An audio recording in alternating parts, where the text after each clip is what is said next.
ሰላም ውድ የወኤዝ የመጽሐፍ ትረካና አጫጭር የግጥም መድብል ቻናል ተከታታዮቻችን፣ ለረጅም ጊዜ በአንዳንድ ችግሮች ምክንያት ከቻናላችን ራቅ ብለን ነበረ።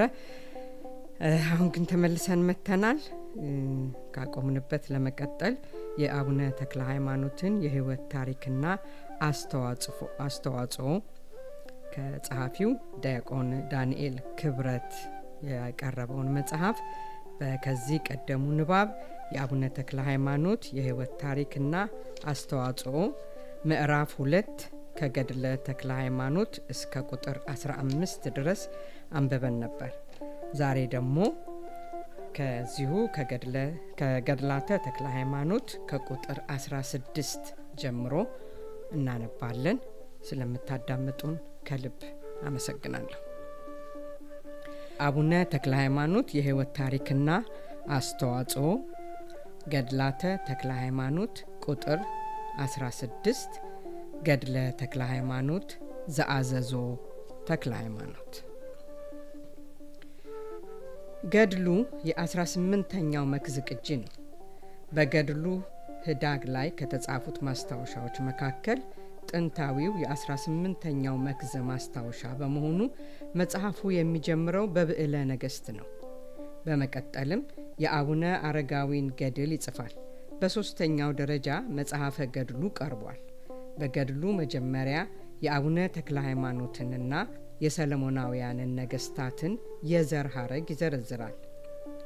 መንግስት ወደ ዛግዌ የሄደው ከአዳም በ103ኛው ትውልድ ከእብነ ሐኪም በ68ኛው ትውልድ በመንግስተ ድልነአድ ጊዜ ነው። አቡነ ተክለ ሃይማኖት ከአዳም 61ኛ ከሊቀ ካህናቱ ከአዛሪያስ ደግሞ 27ኛ ትውልድ ናቸው። ገድሉ ታሪኩን በምዕራፍ ከፍሎታል። እግዚአብሔር የተማረከችበትን ጊዜ በመጋቢት 12 ያደርገዋል። የተመለሰችበትን በመጋቢት 22 ቀን፣ ጸጋ ዘአብ ሰሞነኛነቱን የፈጸመበትን በመጋቢት 23 ቀን፣ አቡነ ተክለ ሃይማኖት የተጸነሱበትን በመጋቢት 24 ቀን ያደርገዋል። ትምህርት በ7 ዓመታቸው ጀመሩ። በ15 ዓመታቸው ለድቁና ወደ አቡነ ጌርሎስ ሄዱ። ትረካው የደብረ ሊባኖሱን መንገድ ተከትሎ ይሄዳል። ከክህነቱ ሲመለሱ ሚስት እንዳጩላቸው፣ እርሳቸው ግን ፈቃደኛ እንዳልነበሩ፣ ነገር ግን በአባታቸው ጫና እንዳገቡ፣ ሚስታቸውም ወዲያውኑ እንዳረፈች ይተርካል። እግዚአብሔር ነሐሴ 12 ጸጋ ዛብም ነሐሴ 17 አረፉ። ከዚህ በኋላም ለስብከት ከሀገራቸው ወጡ። መንግስት ወደ ሰለሞናውያን የተመለሰችው በመዋዕለ ስብከቱ ለአቡነ ተክለ ሃይማኖት መሆኑን ይተርካል። ዘመኑን 330 ዓመት ያደርገዋል።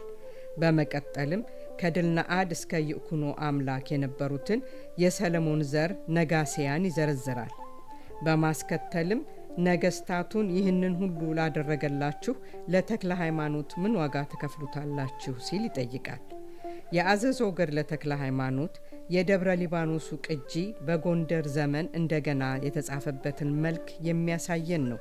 በጎንደር ዘመን ዋናው የደብረ ሊባኖሶች መቀመጫ አዘዞ ተክለ ሃይማኖት ነበረ። እዚያ በነበሩ ጊዜ የገዳማቸው ሁኔታ ያሳስባቸው እንደነበር ከግድግዳ ስዕሎቻቸው ሳይቀር እንረዳዋለን። ገድሉ መሐላው ተደረገ የሚለን በደብረ ሊባኖስ ነው። አቡነ ተክለ ሃይማኖት ደብረ ሊባኖስን ሲቆረቁሩ ግን ይኩኖ አምላክ አልነበረም። በ17ኛውና በ18ኛው መክዘ ደብረ ሊባኖሳውያን የሚያሳስቡ 3 ነገሮች ተከስተዋል። መንግስቱ ከገዳሙ መራቁ፣ የነገስታቱ ትኩረት ወደ ጣና ገዳማት መዞርና በሱስንየስ ዘመን የካቶሊክ እምነት በኋላ ደግሞ ቅባትና ጸጋ በነገስታቱ ዘንድ ቦታ ማግኘታቸው ተዋህዶዎቹን ደብረ ሊባኖሳውያንን አሳስቧቸዋል። ለዚህ ነው በገድሉ መካከል ይህንን ቃል ኪዳን ለማስታወስ የፈለጉት። የአዘዞው ቅጂ የተጻፈው በዘመኑ ለተነሱት ጥያቄዎች መልስ ለመስጠት ነው። ደብረ ሊባኖስ ላጋጠመው ችግር ኢየሱሳውያን ላነሷቸው ችግሮችና ለሌሎችም መልስ ይሰጣል። ምናልባትም ልደተ አበውና ይሄ ቅጂ በተመሳሳይ ጊዜ የሱሲኒዮስን ዘመን ሲያልቅ የተጻፉ ይመስላሉ። ከከተታ እስከ ኢየሩሳሌም፣ ከኢየሩሳሌም እስከ ደብረ አሰቦ ያለው ትረካ የደብረ ሊባኖሱን መንገድ የተከተለ ነው። ከገድሉ ቀጥሎ መልክኡ ይመጣል። ከመልክኡ በማስከተልም ሰላም ለከ ተክለ ሃይማኖት ይገኛል። ከዚያም መጽሐፈ ፍልሰተ ሥጋሁ ተቀምጧል። ለአቡነ ሕዝቅያስ አቡነ ተክለ ሃይማኖት በራእይ ተገልጸው ሥጋቸውን እንዲያፈልሱ የነገሩበትን ቀን የካቲት 29 ያደርገዋል። ግንቦት 12 ፍልሰተ አጽም ሲሆን ከፋሲካ በዓል በ28ኛው ቀን ነበር ይላል። ይህም ፋሲካ የዋለው ሚያዝያ 17 ቀን መሆኑን ያመለክታል። መጽሐፈ ፍልሰቱ ሲጠናቀቅ የአቡነ ተክለ ሃይማኖት ደቀ መዛሙርት ገድል መጽሐፉን ይናገራል። ሲዘረዝርም አቡነ ተክለ ሃይማኖትን፣ አቡነ ኤልሳዕን፣ አቡነ ፊልጶስንና አቡነ ቴዎድሮስን ይጠራል። አባ ኤልሳዕ ትጉህ ወአባ ፊልጶስ ተጋዳሊ ወአባ ቴዎድሮስ ፍስሑ ወካዕበ አባ ዮሐንስ የዋህ ይላል። በመካከል አቡነ ሕዝቅኤልን ዘሏል። የአቡነ ተክለ ሃይማኖትና የአቡነ ፊልጶስ ገድል የተጻፈው በአቡነ ዮሐንስ ከማ ጊዜ ነው። አቡነ ሕዝቅያስ ከንጉሥ ሰይፈ አርዕድ ጋር የተጋጨውን አቡነ ፊልጶስን በደብረ ሊባኖስ ለመቀበል አለመፈለጉን ገድለ አቡነ ፊልጶስ ይነግረናል። በገድለ ተክለ ሃይማኖትም የአቡነ ፊልጶስን ሰማዕትነትና በእርሱ የተሰየሙትን 12 ደቀ መዛሙርት አጉልቶ ይናገራል። ምናልባት የአቡነ ሕዝቅያስ ተግባር በገዳሙ ሰዎች ስላልተወደደ በአርምሞ የታለፈ ይመስላል። እንዲያውም ለስማቸው መጠራት ምክንያት የሚሆነው በዘመናቸው የተፈጸመ ፍልሰተ አጽም ነው። እርሱንም ቢሆን ወደ መቃብሩ ገብቶ ያወጣው አቡነ አኖሪዎስ መሆኑን ይተርካል። ከመጽሐፈ ፍልሰቱ በመቀጠል ዜና ምጽአታ ለታቦተ ማርያም ይገኛል። በአጼ ሱሰኒዮስ ዘመን ገዳሙ ከማዕከላዊ መንግስት እየራቀ በአካባቢው በሰፈሩት የኦሮሞ ጎሳዎች ጥቃት እየደረሰበት ሲመጣ እጨጌውና መነኮሳቱ ወደ ጎንደር ተጉዘዋል። በዚያ ሁኔታ ታቦተ ማርያምን ይዘው እንዴት እንደተጓዙና በአጼ ሚኒሊክ ዘመን ደግሞ እንዴት እንደተመለሰች የሚተርክ መጽሐፍ ነው። ከዚህ በኋላ ነው ተአምረ ተክለ ሃይማኖት የሚቀጥለው። ከተአምሩ ቀጥሎ የእጨጌ እንባቆም ታሪክ አለ። ከእንባቆም ገድል በማስቀጠል መልክዓ እንባቆም ይገኛል። ከመልክኡ በመቀጠል የደብረ ሊባኖስ እጨጌዎች ሰላምታ ተጽፏል። ሰላምታው ያለቀው በእጨጌ ሰፋኒ ክርስቶስ ነው። ከሰላምታው ቀጥሎ የእጨጌ ዮሐንስ ገድል አለ። ከገድሉ ቀጥሎም መልክዓ ዮሐንስ አለ። ይህ ገድሉ የብዙ ገድሎችና መዛግብት እስተግብኡ የመሆኑ ጉዳይ የአዞዞው ቅጂ የካቶሊኮቹ ውዝግብ አልቆ ደብረ ሊባኖሳውያን ሲረጋጉ ያዘጋጁት የመጀመሪያ ቅጂ መሆኑንም እንድንገምት ያደርጋል። በዚህ ጥራዝ ውስጥ ከደብረ ሊባኖስ ጋር የተያያዙ ገድሎችና መዛግብት ተካተውበታል። ምናልባትም የእጨጌ እንባቆም ገድል የተጻፈው በዚሁ በአዘዞ ሳይሆን አይቀርም። የእጨጌዎቹም መልክዓ እንዲሁ። ከዚህ በኋላ ከአዘዞው እየተቀዳ ወደ ሌሎቹ ቦታዎች ሄዷል። የሸዋው የደብረ ሊባኖስ ገዳም ይህ የአዘዞ ቅጂ የለውም። ያለው ከአዘዞ በፊት በምድረ ሸዋ የተዘጋጀው ቅጂ ነው። ዋሊስ በጅም ያሳተመው ይህንን የአዘዞ ቅጂ ነው። ገድለ ተክለ ሃይማኖት ዘእንዶዴ ኢኤምኤምኤል 2782 እንዶዴ ተክለ ሃይማኖት የሚገኘው ሰሜን ሸዋ አንኮበር ነው። ገድሉ የ18ኛው መክዝ ገድል ሲሆን አተራረኩ እንደ ደብረ ሊባኖሱ ገድል ሆኖ በአንዳንድ ታሪኮች ግን የሐይቁን ቅጂ ይከተላል። አባ ይድላ ወደ ሸዋ የመጣበትን ዘመን በደግናዣን ጊዜ ያደርገዋል። ድቁና የተቀበሉት በእምነት ዘመን በ4 ዓመታቸው መሆኑን ይገልጣል። አባቱ ያቀረበውን የጋብቻ ሐሳብ ሳይወድ ለመቀበል የተገደደው በዚያን ዘመን አስኬማ መነኮሳት በሸዋ ስላልታወቀ ነው። ጋብቻው በቤተ ክርስቲያን ሥርዓት መሠረት የተከናወነ ነበረ። የዘማዊቷ ሴት የፈተና ታሪክም እዚህም በዝርዝር ተጽፏል። መጽሐፉ በአቡነ ዮሐንስ ካማ ዘመን እንደተገለጠ በአቡነ ጴጥሮስ ዘመን እንደተጻፈ ይናገራል። ይህም የደብረ ሊባኖሱ ቅጂ ዘመን ነው። 18 ገድለ ተክለ ሃይማኖት ዘጨለቆት ሥላሴ። ገድሉ የተገኘው ከጨለቆት ሥላሴ ነው። ያጻፉት ደጃዝማች ወልደ ሥላሴ መሆናቸውን ይናገራል። ይኸውም ከ1725 እስከ 1807 ዓመተ ምህረት የሚጀምረው የአቡኑ ተክለ ሃይማኖት የዘር ሐረግ ከኢየሩሳሌም ከሳዶቅ ጀምሮ በመቁጠር ነው። ከዚያም ክርስትና ወደ ኢትዮጵያ እንዴት እንደገባ ይተርካል። ከዚያ በኋላ የእግዚአብሔርና የጸጋ ዘአብን ታሪክ አያይዞም የሞተሎሚን ወረራ ይተርካል። የወረራውንም ዕለት ከመጋቢት 12 ቀን ጋራ ያያይዘዋል። እግዚአብሔር የተመለሰችበትንም ቀን መጋቢት 22 ያደርገዋል። በዚህ መሰረት በምርኮ ዳሞት የቆየችው ለ10 ቀናት ያህል ማለት ነው። የጽንሰቱንም ቀን መጋቢት 23 ያደርገዋል። የፍስሐ ጽዮን አወላለድ በ1 ዓመት ከ3 ወሩ የመጣው ረሃብ ያደረገውም ተአምር እዚሁ ይነገራል። በ15 ዓመቱ ወደ አባ ጌርሎስ ዘንድ አባቱ ወስዶት ድቁና ተቀበለ። በመንገድ ላይ ያጋጠማቸው ፈተናና አቡነ ተክለ ሃይማኖት ያደረጉት ተአምር ተገልጿል። ከድቁናው ክህነት በኋላ ሲመለሱ ወላጆቻቸው ሚስት አጩላቸው። በአባትና በልጅ መካከል የነበረው ክርክርም ተገልጿል። በመጨረሻም ያለ ፈቃድ አጋቧቸው ይላል። እርሳቸው ግን በድንግልና ኖሩ። ከጥቂት ጊዜም በኋላ ሚስታቸው አረፈች። ከዚህ በኋላ በድጋሚ ወደ አቡነ ጌርሎስ ሄደው ክህነት ተቀበሉ። መንግስት ከእስራኤላውያን እጅ ከወጣች ከ133 ዓመት በኋላ ወይም እንደ ሌሎቹ 330 ዓመት አያደርገውም። በሐምሌ 7 ቀን ይኩኖ አምላክ ነገሰ። በዚህ ትረካ መሰረት ይኩኖ አምላክ ሲነግስ አቡነ ተክለ ሃይማኖት ገና ከኢቲሳ አልወጡም። በአካባቢው ስብከትም አልጀመሩም። ወደ ዳሞትም አልወረዱም።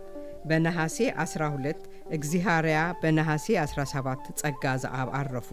ከዚህ በኋላ በእግዚአብሔር ጥሪ ከከተታ ጀምረው አገልግሎትን ወጠኑ። በሞተሎሚ ትእዛዝ በ7871 ሰዎች ያለቁበትን ዕለት ሰኔ 17 ያደርገዋል። ሞተሎሚ እንቡዝ ልብ ሆኖ የኖረው 25 ዓመት ነው። ይህ ማለት አቡነ ተክለ ሃይማኖት ወደ ዳሞት የወረዱት ወደ 30 ዓመታቸው አካባቢ ነው ማለት ነው። በ12 ዓመት የዳሞት ስብከታቸው ያስተማሩበትን አህጉር ሲጠቅስ እስከ ምድር ባሪያ ወእስከ ፈለገ ጊዮን ወእስከ ምድር ጉመል፣ እስከ ባሪያ ምድር እስከ ጊዮን ወንዝ ድንበር እስከ ጉመልም ድረስ ይለዋል። ይሄም የዳሞትን ግዛት ሊያሳይ ይችላል። የዳሞትን አገልግሎት ሲፈጽሙ ሱባኤ ገቡ። በሱባኤው ቆጽለ ገነትን መልአኩ ስለመገባቸው ልማደ ሰብእ ቀረላቸው። ከዚህ በተጨማሪ የሚሄዱበትን ገዳም በጸሎተ ሚካኤል ዘግሼ ይለዋል።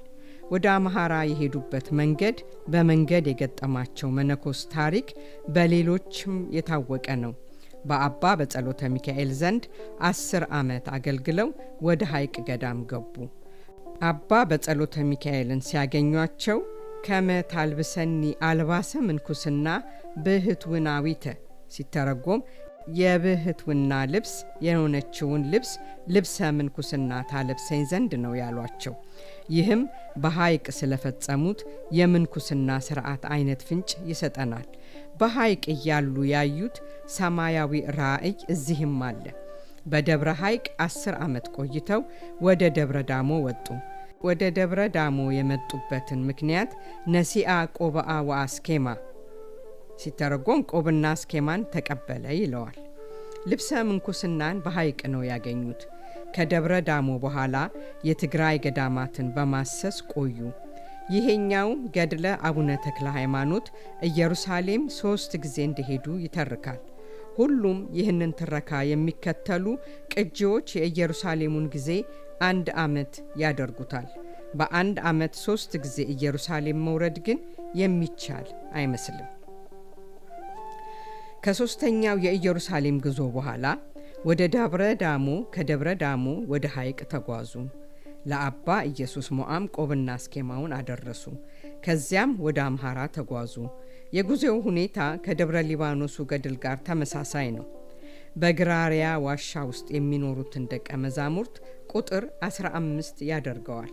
ከግራሪያ ታሪክ በኋላ በሸዋ በዓት ሲፈልጉ መኖራቸውን ይናገራል።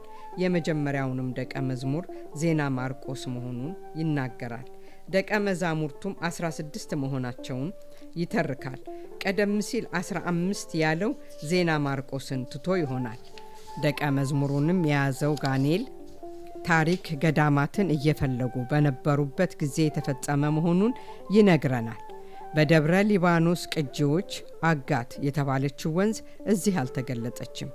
የደቀ መዛሙርትን ዝርዝር ሲገልጽ አባ ኤልሳዕ፣ አባ ፊልጶስ፣ አባ አኖሪዎስ፣ አባ ዜና ማርቆስ፣ አባ ቶማስ፣ አባ ታዲዮስ፣ አባ ስምዖን፣ አባ ተስፋ ሕፃን፣ አባ ይትባረክ፣ አባ ተስፋ ስሉስ፣ አባ ክርስቶስ ቤዛነ፣ አባ አድህኒ፣ አባ መስቀል ሞዓ፣ አባ ክርስቶስ ሞዓ፣ አባ ኤዎስጣቴዎስ፣ አባ ኢዮስያስ፣ አባ ማርቆስ ናቸው። ገድሉ በአንዲት እግራቸው 7 ዓመት መቆማቸውን ይናገራል። 4ቱን ዓመት ያለ ውሃ መኖራቸውንም እዚህ ተገልጿል። በመጨረሻው ጊዜ ጌታችን ተገልጦ ቃል ኪዳን ሰጥቷቸዋል። ያረፉት ነሐሴ 24 ነው። አራዊቱን በተገዘቱበት በ13 ዓመታቸው ተፈተዋል። የአቡነ ተክለ ሃይማኖትን ጠቅላላ ዘመን 92 ዓመት ከ10 ወር ከ10 ቀን ያደርገዋል። የዘመኑን ክፍፍሎች ሲተነትን 22 ዓመት በቤተሰባቸው ቤት፣ 7 ዓመት በከተታ፣ 9 ወር በዊፋት፣ 12 ዓመት በዳሞት፣ 10 ዓመት በአምሃራ፣ 10 ዓመት በሐይቅ፣ 1 ዓመት በትግራይና ኢየሩሳሌም፣ 1 ወር በዳዳ፣ 29 ዓመት በደብረ ሊባኖስ በየቦታው ከቆዩበት ዝርዝር ጋር የሚገጥመው ይሄኛው ነው። ከገድሉ ቀጥሎ መጽሐፈ ልደቱ ይቀጥላል። ከዚያም መጽሐፈ ተአምሩ 19 ተአምራት ተጽፈዋል። 19 ገድለ ተክለ ሃይማኖት ዘደብረ ገነት ቅዱስ ሚካኤል መቀሌ 2 ቅጂዎች ናቸው። RQM 019 እና RQM 039። RQM 19 የ20ኛው መክዝ ቅጂ ሲሆን RQM 039 ደግሞ የተጻፈው በ1867 ዓመተ ምህረት በአጼ ዮሐንስ 4ኛ ዘመን መንግስት መሆኑን ይገልጻል። በአተራረክ ረገድ የደብረ ሊባኖሱን ቅጂ ይከተላሉ።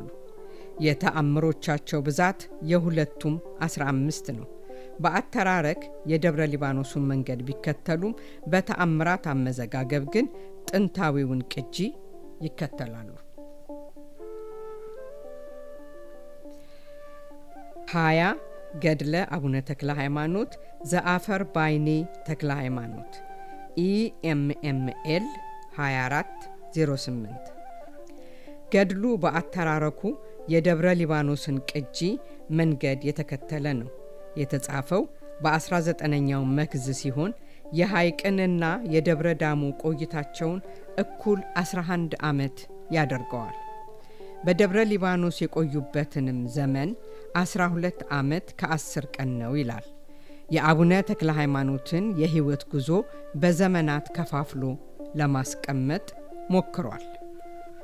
በዚህም መሰረት በሰንጠረዥ የተቀመጠው ድርጊት ዘመንና ዕለት ሲሆን ጽንሰት ከ6704 ወይም 1204 ዓመተ ምህረት ሐሙስ፣ ልደት 6705 ወይም 1205 ዓመተ ምህረት ሐሙስ፣ እረፍት 6805 ወይም 1305 ዓመተ ምህረት አርብ፣ ፍልሰተ ስጋሁ 6860 ወይንም 1360 ዓመተ ምህረት መሆን ያለበት 6862 ወይም 1362 ዓመተ ምህረት ነው። ቀኑ ዕለቱ እሁድ። የሕይወታቸውን ምዕራፎችም በየዘመነ መንግስቱ አስቀምጦታል። ነአኩቶ ለአብ ዘመነ መንግስት 40 ዓመት፣ ይትባረክ ዘመነ መንግስት 17 ዓመት፣ ይኩኖ አምላክ ዘመነ መንግስት 15 ዓመት፣ ያግብአ ጽዮን ዘመነ መንግስት 9 ዓመት፣ በያግብአ ጽዮን ልጆች ዘመነ መንግስት 5 ዓመት፣ ውድም ረአድ ዘመነ መንግስት 14 ዓመት፣ በጠቅላላው 100 ዓመት። ከእረፍት በኋላ እስከ ፍልሰተ አጽም ውድም ረአድ 4 ዓመት መሆን ያለበት 1 ዓመት ነው። ይሄ የግልባጭ ስህተት ይሆናል። አምደ ጽዮን 30 ዓመት፣ ሰይፈ አርዕድ 25 ዓመት ሊሆን የሚገባው 26 ነው። ጠቅላላ 59 ሊሆን የሚገባው 57 ነው። ገድሉ የተጻፈው ጻድቁ ካረፉ ከ546 ዓመተ ምህረት በኋላ መሆኑንም ይገልጻል። ይህ ማለት 1305 ዓመተ ምህረት ላይ ስንጨምረው በ1851 ዓመተ ምህረት መሆኑን ያሳያል። ይህም በአጼ ቴዎድሮስ ዘመን መሆኑ ነው። 21 ገድለ ተክለ ሃይማኖት ዘመስጫ ማርያም ኢኤምኤምኤል 2582። መስጫ ማርያም የምትገኘው ሰሜን ሸዋ አንኮበር ነው። ገድሉ የ19ኛው መክዝ ቅጂ ነው። በዋናነት የደብረ ሊባኖሱን የታሪክ አወራረድ ይከተላል። ድቁና የተቀበሉበትን ዕድሜ 4 ዓመት ያደርገዋል። አባታቸው ሚስት ያጩበትንና አቡነ ተክለ ሃይማኖት በድንግልና ለመኖር የወሰኑትን ውሳኔ አባታቸው ለምን እንዳልተቀበሉት የሚሰጠን ምክንያት በዚያ ዘመን አስኬማ መነኮሳት በሸዋ ምድር አለመታወቁ ነው። ጋብቻው በስርዓተ ሐዋርያት መሰረት በቤተ ክርስቲያን መከናወኑን ይገልጻል። ነገር ግን ይህ ሁሉ የሆነው ከአቡነ ተክለ ሃይማኖት ፈቃድ ውጪ ነው። ቅስና የተቀበሉበትን ዘመን በንጉሥ ይኩኖ አምላክ ዘመን ያደርገዋል። አቡነ ተክለ ሃይማኖትን የፈተነቻቸው ዘማዊት ሴት ታሪክ እዚህም በዝርዝር ተጽፏል። በዚህ አተራረኩ ከሐይቁ ቅጂ ጋራ ይመሳሰላል። የተጻፈበትንም ዘመን በሰባተኛው ትውልድና በ7007 ዓመተ ምህረት ወይንም 1507 ዓመተ ምህረት መሆኑን ይገልጻል። ይህ ዘመን የደብረ ሊባኖሱ ቅጂ መጀመሪያ በአቡነ ዮሐንስ ከማ የተጻፈው በአቡነ ጴጥሮስ አማካኝነት ሰፋ ብሎ እንደገና የተጻፈበት ነው። 22 ገድለ ተክለ ሃይማኖት ዘንቡረ እድ ክፍሌ ኢኤምኤምኤል 5590። ገድሉ የ20ኛው መክዝ ገድል ሲሆን በአቀራረቡ ለየት ያለ ነው። አተራረኩ ግን እንደ ደብረ ሊባኖሱ ገድል ነው።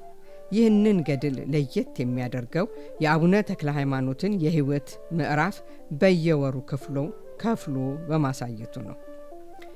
ጥቅምት 24 ሲመተ ክህነት፣ ህዳር 24 ከ24ቱ ካህናተ ሰማይ ጋር የተሰየሙበት፣ ጥር 24 ሰባረ እግሩ፣ መጋቢት 24 ተሰቅለ አቡነ ተክለ ሃይማኖት በምድረ ዳሞት፣ ሚያዝያ 24 ባህረ ኤርትራን ተሻገረ፣ ግንቦት 24 በደብረ ዳዳ ዘንዶውን ገደለ፣ ሰኔ 24 7 እልፍ ሰዎችን አሳመኑ፣ ሐምሌ 24 መንግስቱን ለይኩኖ አምላክ መለሰ፣ ነሐሴ 24 አረፈ። የአቡነ ተክለ ሃይማኖት የሕይወት ታሪክና አስተዋጽኦ ገድላተ ተክለ ሃይማኖት ከቁጥር 16 እስከ ቁጥር 22 በዚህ መልክ አንብቤላችኋለሁ። በሚቀጥለው ቁጥር 23 ገድለ ተክለ ሃይማኖት ዘጉንዳ ጉንዲ የሚለውን ይዤ ቀርባለሁ። ስላዳመጣችሁኝ ከልብ አመሰግናለሁ።